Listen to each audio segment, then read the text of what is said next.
Welcome back, Magic fans, to your installment of the weekly top 10. These are the hottest selling cards in Magic the Gathering this week from October 12th to the 19th of 2024.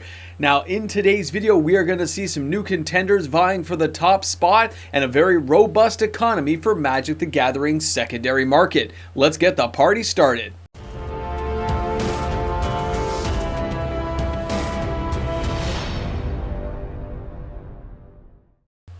Hey guys, welcome back. MTG Moxman here. Thanks again for stopping by the weekly installment of my top 10. These are the hottest selling cards in Magic the Gathering this week. And a reminder, if you enjoyed today's content, to like and subscribe to the channel. Turn on the notification bell. New content every day. You can also support me on TCG Player by clicking on my affiliate link found in the description of this video for your shopping experience on TCG.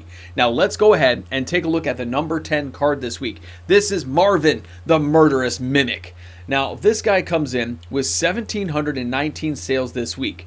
Now, the average price for this card is $2.10. The total sales volume is $3,609.90. And the Mimic does have a lot going for it. Number one, it's a 2 generic casting cost 2/2. That already kind of says I can use this in any deck. But what makes him stand apart from the others, including that incredible crazy artwork, is this legendary artifact creature toy also has Marvin, the Murderous Mimic, has all activated abilities of creatures you control that don't have the same name as this creature. That leaves a lot of opportunities available for people to abuse this card in a lot of different formats. Now let's go ahead and take a look at our number 9 card this week, because this one is actually slowing down its roll. It's moving down the ranks, but it still comes in at number 9. This is the Overlord of the Balemurk. 1,747 sales, but that's $36,861.70, because this card's average price right now is $21.10. And yes, the card's a mythic, but I am seeing this have a lot of play right now. It's starting to show up locally, and of course it's definitely on Arena. So what do we get for this 5 casting cost beast? This is a 5/5 with impending 5 for 1 black, 1 other. It is an enchantment creature avatar horror.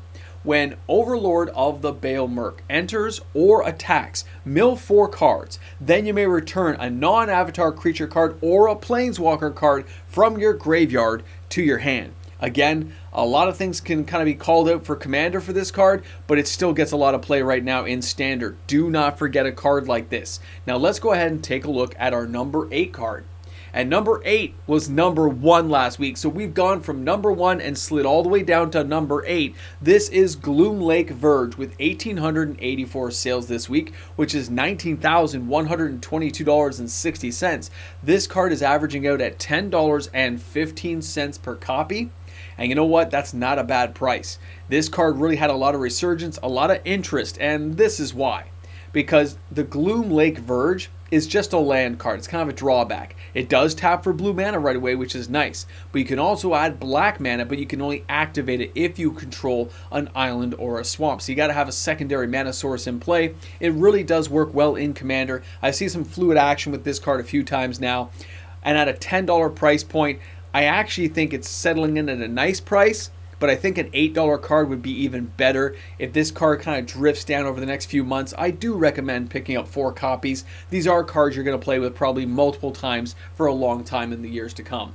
Now for our next card, we are jumping in and taking a look at the Hushwood Verge, which didn't make the list last week, but it comes in this week at number 7 with 1,923 sales this week with an average price of $4.81. The total sales volume is $9,249.63. Now, just like the Gloomlake, these cards do have a lot of value in the long term for a lot of playability factors. But this card here at less than $5 a pop is one to pay attention to. It can tap to add green to your mana pool. You can add white to your mana pool if you control a forest or a plains. All these Verge lands do have some drawbacks, but they can be synergize with different deck construction, and we don't know what's coming down the pathway a couple of years from now, which can cause lands like this to spike up. This card is definitely at a buy point for me. Picking up 4 copies for $20, it's just going to save you some hassle later if you think this is a mana base that you're going to be utilizing in the near future.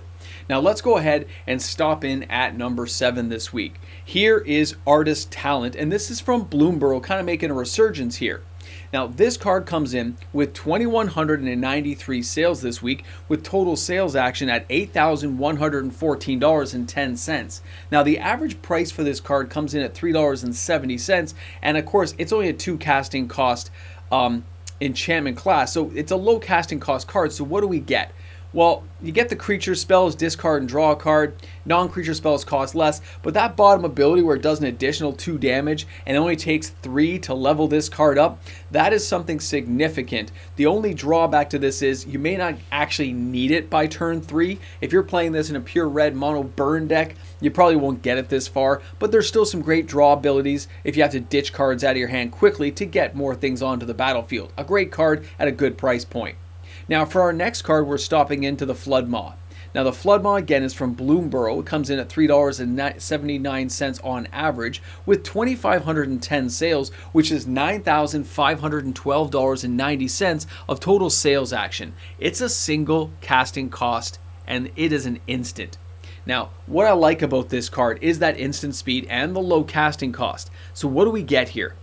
Well, if you gift the fish, which is interesting, right? You can gift a tapped fish, but you can return a target creature an opponent controls to its hand. But if you give the gift of the fish, you can return a target non-land permanent, which is much more effective. And maybe you don't mind giving up a fish to make something go bye-bye really fast. It is a very small drawback for making sure you slow your opponent down at the exact moment you need to. Mid-game to late game, even early in the game, this card can make all the difference. Now for our next card, we're back into the Patchwork banner from Bloomberg. This card continues to see sales action and is still gaining in its price tag. It's at $4.63 and it's inching closer to the $5 mark, and this is an uncommon. It had 2,650 sales, which is $12,269.50. We've been tracking this card for several weeks now.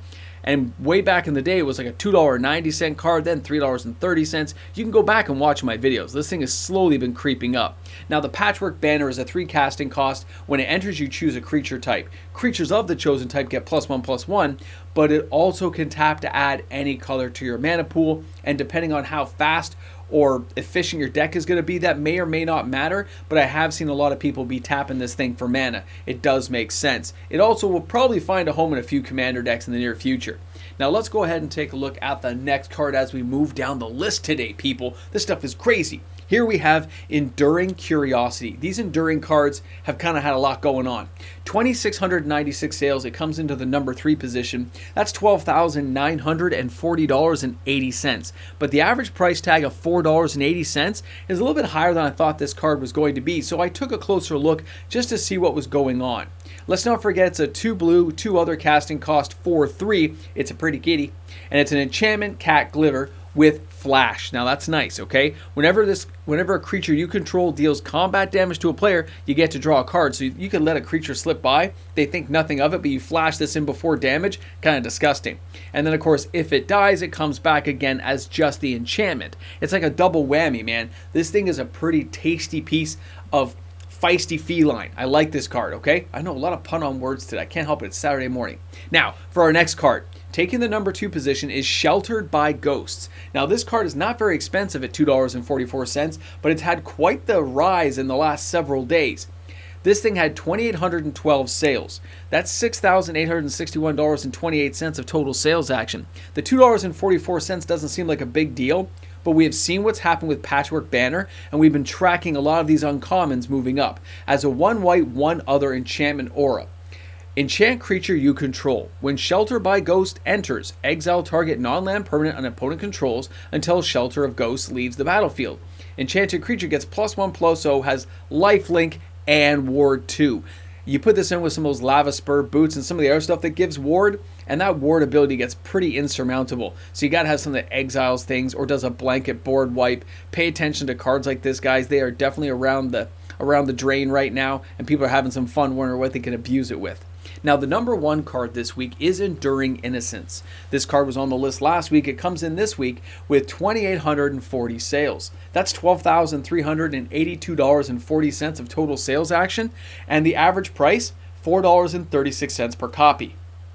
This thing is a 2 white, 1 other casting cost, and it is a 2/1. Now, I like the fact it is a Sheep Glimmer, but let's take a closer look at this card.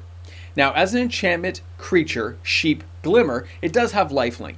And it says whenever one or more other creatures you control with power 2 or less enter, you draw a card, but it only triggers once per turn. Remember, you can do this on other people's turns in Commander. When it dies, it comes back to the battlefield as just an enchantment. That double whammy effect from all these types of cards, one for each color, it's pretty awesome. And I've seen a lot of people use these things, but usually it's a monocolor deck or a dual deck. It's kind of nice though. Now I want you guys to consider a few things as we end off today's video and do this wrap up. Number 1, the sales are a lot more robust for this time of year than in previous years. The overall sales in the market are a lot higher.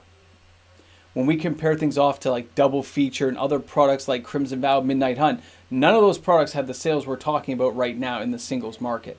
The numbers are higher, not for sealed, but for singles.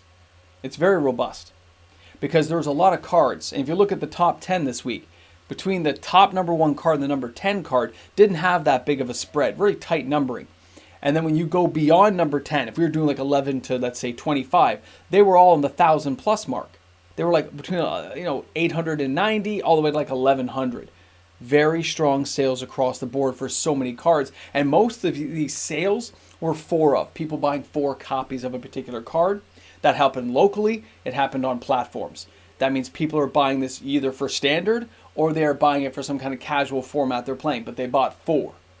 There were some single sales, which of course means a commander or future deck construction, but those are ideas and thoughts that sometimes people are putting together, but they haven't actually fully formed what they want to do, and they just want to have at least a copy or 2 of the card. I see that all the time.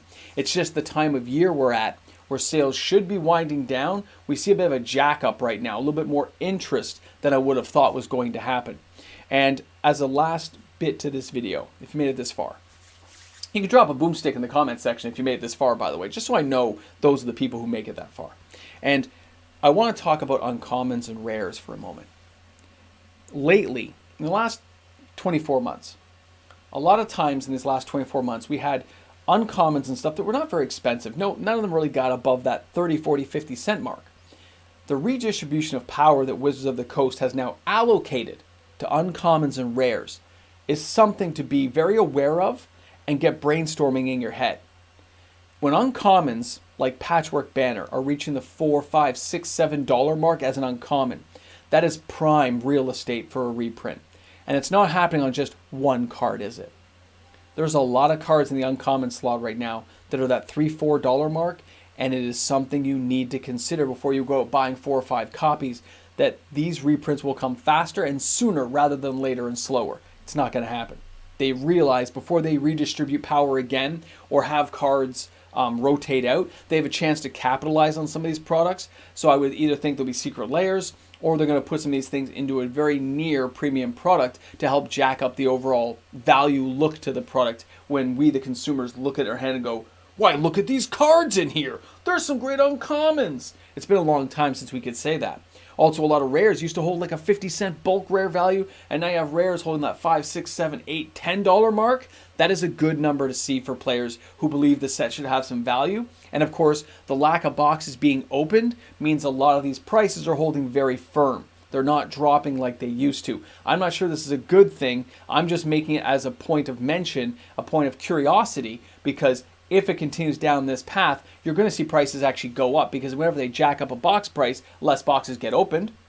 The boxes that are opened means the cards hold more value, because that's just the way it's going to be, supply and demand. So keep that stuff in mind, guys. I mean, you guys will drop some comments, you'll let me know. We'll see how things pan out. But this is just one of those interesting days where I'm like, these numbers are really adding up in the uncommon and rare slots. Mythics have always kind of a hit or miss. I still think every mythic should always be a fairly decent mythic. They should never have any junk mythics. It's mythic. Anyway, just me ranting. Guys, have a great one. Thanks for stopping by.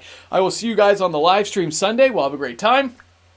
And of course, the reserve list top 10 video tomorrow. I think you guys will find some very interesting numbers there if you're a reserve list fan.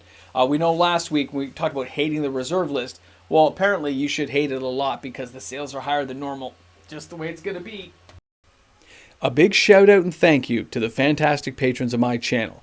Because of those patrons, daily uploaded content is made available on YouTube for everybody to enjoy. Without those patrons supporting, without those YouTube membership members being here, daily uploaded content would not be possible. So thanks again to the supporters out there who make it happen. Guys, have a great day and we'll see you tomorrow with another video. You know, I don't have a lot to add to today's video. We're at the ramble jamble, we're at the end, and I just want to remind you guys who have kids out there, they're pretty awesome, but they always need guidance. Mistakes can be made. And pay close attention to who their friends are. Your friends can shape you more than your parents can. Something to keep in mind. Ramble! Jamble!